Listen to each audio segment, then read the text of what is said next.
very bad, then they'll get you killed. You disobey me, you die. You try to escape, you die. You irritate or vex me, you die. Okay, first thing first, let's look at structure. There were definite problems with the structure of the film and how it played out. It did feel as if the film had been shot in a traditional linear method and then at the studio's behest had been chopped and changed for whatever reason. I heard about the number of flashbacks that appear in the film, so I was forewarned. I kept note and I clocked up 22 flashbacks during the running time of Suicide Squad. Now trust me, as someone who studied screenwriting, if you submit a screenplay with over 20 flashbacks, then those flashbacks had better serve the story well and add to the overall narrative. I didn't get that sense here. It felt very rushed and it felt very clumsy. 22 flashbacks really is a lot. That said as well, the number of openings, the number of introductions that the film gave you was really something else. The film starts off with Will Smith's introduction, accompanied by House of the Rising Sun by the Animals. You see him in prison. Then it cuts very clumsily to the introduction of Harley Quinn, again accompanied by a catchy song. Then it cuts to a pre-credit sequence with Amanda Waller talking about her idea of the Suicide Squad, this time accompanied by Sympathy for the Devil by the Rolling Stones. Then, post-title card, you have the meeting that is shown in the trailer where Amanda Waller discusses her ideas for the Suicide Squad. Then after this, we cut to a Pentagon meeting where Amanda Waller again explains her ideas for the Suicide Squad. And after that, that's when the story kicks in properly. So 2, 3, 4, 5, 6 openings before the film actually gets going. Again, it's not...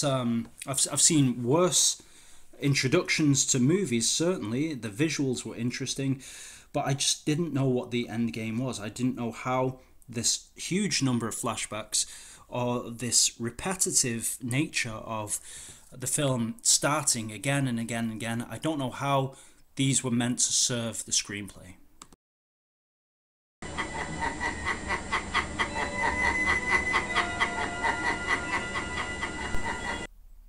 Jared Leto was the Joker. A lot has been said of Mr. Leto and his performance. What I'll say in his defense is anybody who's seen Requiem for a Dream knows that he's a very talented actor and that he can emote.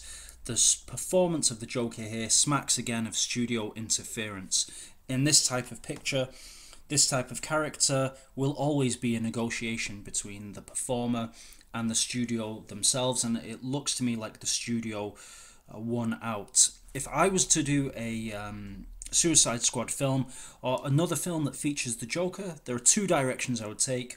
One, don't have the Joker in this movie.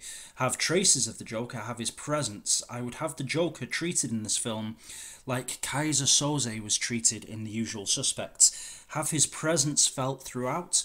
The villain that people whisper about, the gangster that people aren't even sure if he exists, and then maybe reveal him at the end or in a post-credit sequence. That could have been interesting. The other more interesting way to deal with the Joker-Harley Quinn relationship would be to make a film that focuses on that relationship. What I would envisage is a kind of Silence of the Lambs screenplay where the Joker is captured, Harley Quinn is attempting to treat him, and the two become embroiled in an unusual attraction, an unusual partnership, just like Starling and Lecter in Silence of the Lambs.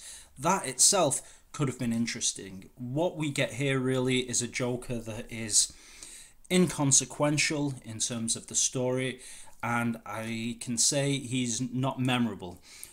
Make up your own minds as to what you think of Mr. Leto in this film. There is definite room for improvement, I feel.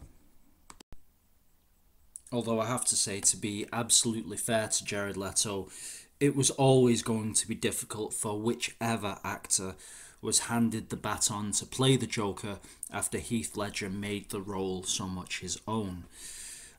And also, in the spirit of fairness, one of the few things that I genuinely liked about the movie was Jai Courtney's performance. And if that is a surprise to you, it is definitely a surprise to me. After watching Jai Courtney play the good-looking but bland type of character that he played in Jack Reacher or the Die Hard movie, the Divergent series, or Terminator Genesis, all those bland roles, well, in this movie he turned in a funny, charismatic performance as Captain Boomerang. And again, it's difficult to believe I'm saying this, but I think Jai Courtney was one of my favourite things in the movie.